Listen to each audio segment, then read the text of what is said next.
ભૂમિ પર આજે લોકો તિરંગા લહેરાવ્યા છે। દેશના વડાપ્રધાન મોદી સાહેબ જે રીતે ઓપરેશન સિંદૂર એ રીતે આપણા બહેનોની ઉપર અને ભાઈઓની ઉપર જે રીતે આતંકવાદીનો અત્યાચાર કર્યો હતો, નરેન્દ્ર મોદી સાહેબે પાકિસ્તાનમાં જઈને એન્ટ્રી કરીને આતંકવાદીઓને ઢેર કર્યા હતા।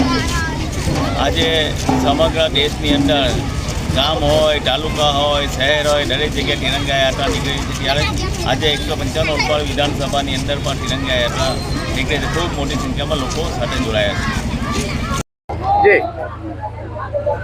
આજે 11 ઓગસ્ટ 2025ના રોજ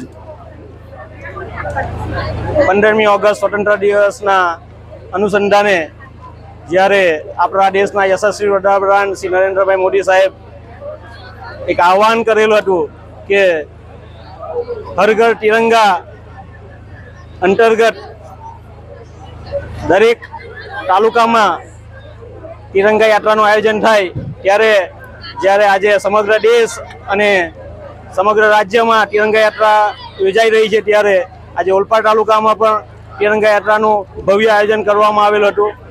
આ તિરંગા યાત્રામાં ગુજરાત સરકારના મંત્રીશ્રી અને 155 ઓલપાડ વિધાનસભાના ધારાસભ્ય શ્રી મુકેશભાઈ પટેલ પણ જોડાયા હતા।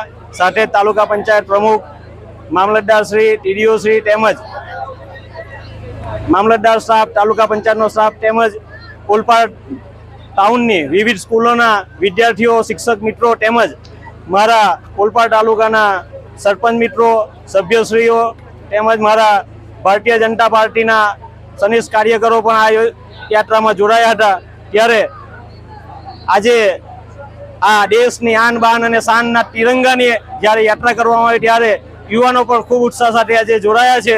ત્યારે હું મારા ગામના સરપંચ મિત્રોને આહવાન કરું છું કે પોતપોતાના ગામમાં 15 ઓગસ્ટ પહેલાં દરેક ગામોમાં તિરંગા યાત્રાનું આયોજન થાય અને આપણા દેશના તિરંગાનું સન્માન જળવાઈ રહે એ રીતની તિરંગા યાત્રા થાય એ અભ્યર્થના રાખું છું। અસ્તુ ભારત માતા કી જય।